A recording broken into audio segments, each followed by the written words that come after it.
जय जिनेंद्र। नमस्कार दोस्तों।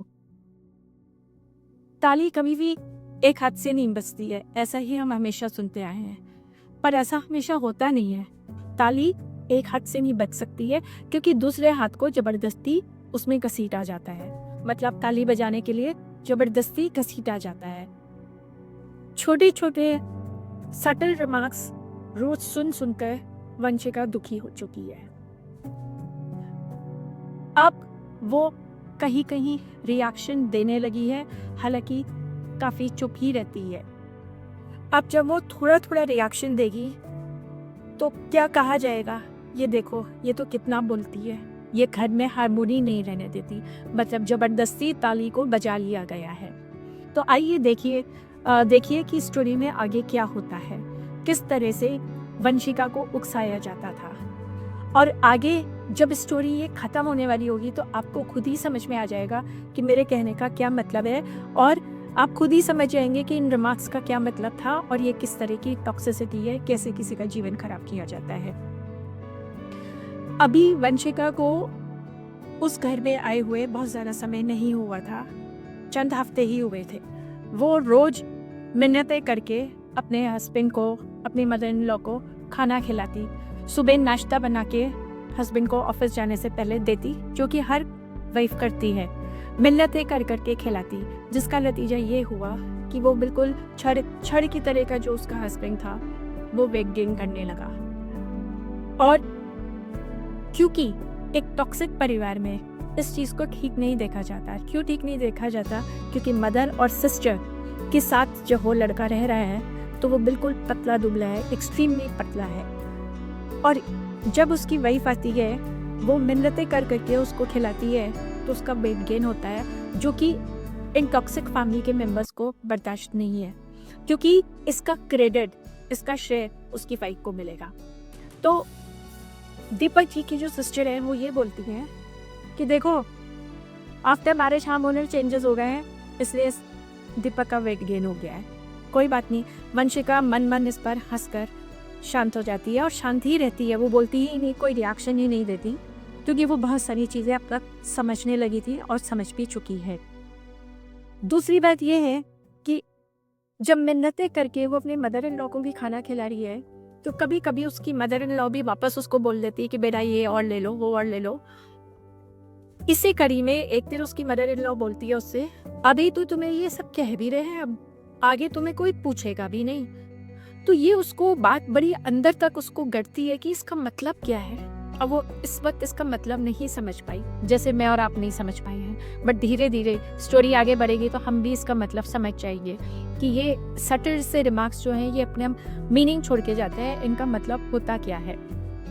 इस तरह वंशिका का उस घर में जीवन का सफ़र, एक नया सफ़र शुरू हुआ था और वो उसमें आगे बढ़ रही थी और अपने एक्सपीरियंसेस को अब वो मेरे साथ शेयर करती थी। शादी में उसके पेरेंट्स ने बहुत से गिफ्ट दिए थे। उनमें एक गिफ्ट था जैसे गोल्ड की गिन्नी, और भी गिफ्ट थे सिल्वर के ब्रोचेस या सिल्वर के पेन्स वगैरह, जो वंशिका को उस घर में आने के बाद कहीं दिखे ही नहीं, जो उसके आगे से पहले ही डिस्पोज कर दिए गए थे। आप क्या सोचते हैं, क्या इन गिफ्ट्स पर केवल उसके इन लॉज का ही हक था? क्या उससे पूछना ज़रूरी नहीं था? उसको कॉन्फिडेंस से लेना ज़रूरी नहीं था इन गिफ्ट्स को डिस्पोज ऑफ करने से पहले जो उसके पेरेंट्स ने दिए थे? ये बातें उसको कहीं ना कहीं हर्ट हुई। इसी तरह उसको बार बार बोला जाता, बुड्ढों वाले रंग पहन लिए हैं, या उसके पेरेंट्स जो दीपा जी के लिए या खुद राजेश्वरी जी के लिए कपड़े देते थे, उनको भी ऐसे ही बोला जाता था कि क्या बुड्ढों वाले रंग ले आई हो, अब मेरे बेटे को भी ऐसे ही रंग के कपड़े पहनाओगी। जिसकी वजह से आपको पहले भी मैंने बताया था, उसने सारे कपड़े एक सूटकेस में अपने बंद कर दिए थे कि वो वापस अपनी मदर को लौटा देगी इनको। तो इस तरह से जीवन आगे बढ़ रहा था उसका। एक दिन उसकी सिस्टर इन लॉ उसको बोलती हैं, वो ऑब्वियसली उसके पास आगरा आई हुई थी, तो वो उसको बोलती हैं कि अब चूँकि तुम्हारी शादी हो चुकी है, तुम आप इस घर में आ चुकी हो, तो तुम्हारा अब यही घर है, तुम्हें अपने पेरेंट्स को भूल जाना चाहिए, जो कि बहुत ज़्यादा स्ट्राइकिंग था और शायद किसी भी लड़की के लिए ये बहुत ही स्ट्राइकिंग होगा कि क्या बात कही जा रही है। तो वंशिका ने जवाब तो कुछ नहीं दिया, रिएक्शन भी कोई शो नहीं करा, पर उसके दिल में ये जरूर आया कि पहले आप नैना जी अपने पेरेंट्स को, अपनी मदर को, अपने ब्रदर को छोड़ दो, तब वंशिका से ऐसी बात करना। तो इस तरह से सटल से रिमार्क्स उसके दिन के चैन और रात की नींद भी छीनने लगे थे, क्योंकि बहुत कुछ तो पहले ही उस बेचारी के जीवन में घटित हो चुका था। उसके खुद के जो रिलेटिव्स आगरा के आसपास रहते थे, कभी वो आते और उसके मदर इन लॉ के भी रिलेटिव्स आते, तो उसकी मदर इन लॉ रिलेटिव्स को यही बोलती कि पूरी सैलरी तो जो दीपक है वो वंशिका को देता है, घर के सारे खर्चे मैं चलाती हूँ, उस सैलरी का ये लोग क्या करते हैं कुछ पता ही नहीं। जिसको सुनकर वो अचंभित रह जाती, पर फिर भी चुप ही रहती कि चलो हारमोनी बनी रहे, क्योंकि उसको उस वक्त नहीं मालूम था कि आगे फ्यूचर में उसके फ्यूचर में क्या स्टोर हुआ है उसके लिए। वो सोचती थी सब कुछ ठीक हो जाएगा। असलियत ये थी कि कोई भी और सोर्स ऑफ इनकम नहीं थी, केवल और केवल सैलरी थी, जो कि राजेश्वरी जी के हाथों में ही जाया करती थी। वही घर के सारे खर्चे करती थी, अपने मौज मस्ती भी उसी से करती थी। वंशिका को उसमें से कुछ भी नहीं दिया जाता था, बट काम चल रहा था।